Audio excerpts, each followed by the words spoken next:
Attention mga SSS members and pensioners. SSS, ititigil muna ito. Well, makikinabang po ang lahat ng mga miyembro dito mga ka-vlogs. Kaya pag-uusapan natin dito sa video. Hello mga ka-vlogs, welcome dito sa aking YouTube channel. Magandang araw po sa lahat ng mga manonood. Saan po kayong dako sa mundo? Kumusta mga ka-vlogs?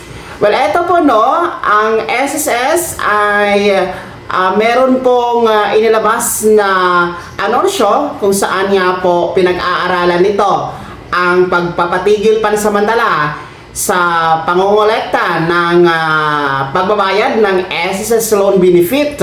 Well, ayon nga po kay SSS President Joseph De Claro, ay pinag-aaralan po nila ang pansamantalang pagtigil nga po sa kolekta ng SSS loan benefits, mga ka-vlogs at contribution.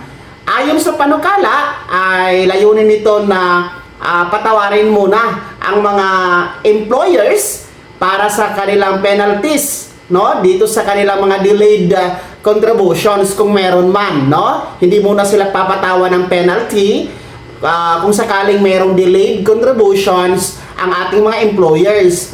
And at the same time, yung ating mga miyembro na meron pong mga existing na SSS loan benefit, gaya ng salary loan, ng emergency loan, restructured loan, calamity loan, no, educational loan, at iba pa, ay hindi muna ito sisingilin sa pagbayad, no, pansamantala. No, ito po ay para, ang layunin dito ay para maibsan ang pasanin ng ating mga SSS members and employers, no, na nasa mahigit 40 million yung atin po mga SSS members, para maibsan kahit pa paano yung bigat na dinadala, no, dahil nga po dito sa ating nararanasan ngayon na krisis sa ekonomiya, mataas na presyo ng langis at nagtataas ang presyo ng mga bilihin mga ka-vlogs. So, maganda ito kahit papano, no, ang atin pong mga miyembro ng SSS ay makaluwag-luwag man lang, no, pansamantala. Ito nga din po yung panawagan ni Senator Amy Marcos na itigil muna, no, wag muna maningil ang SSS ng contribution at pagbabayad sa mga loan, no, para po dito sa pakikiisa din po sa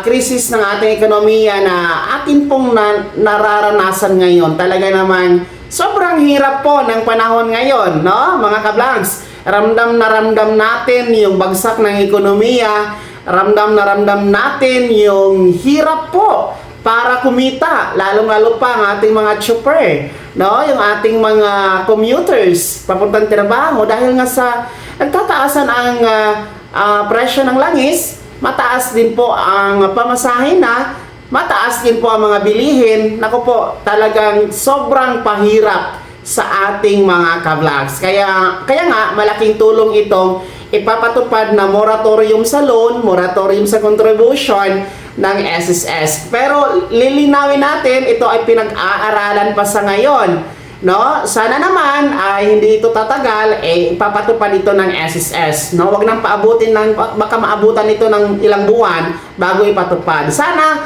sa lalo madaling panahon, dahil mag-April na tayo by next day, sana ipatupad na ito, no.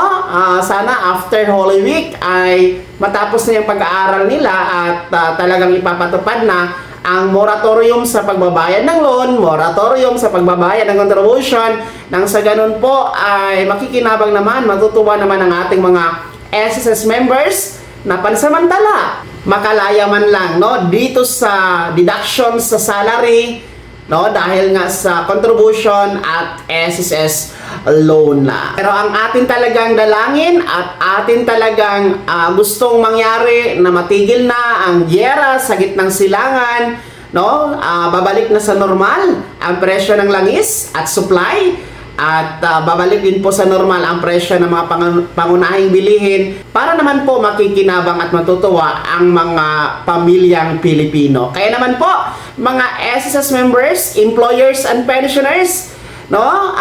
Kayo din po ba ay pabor dito sa pag-aaral ngayon na SSS na ipapatigil muna ang pagbabayad ng contribution at SSS loan, ibahagi niyo po sa comment section na nasa baba, pakilakip ng buong pangalan at kung taga saan kayo. Kung bago ka pa lang sa aking channel o di kaya di ka pa nakasubscribe, i-click niyo muna ang subscribe button na nasa baba. Huwag kalimutan na pinutin ang notification bell, ilagay sa all para una ka sa mga balitang i-upload ko. Maraming salamat po. God bless. Mag-ingat mga vlogs.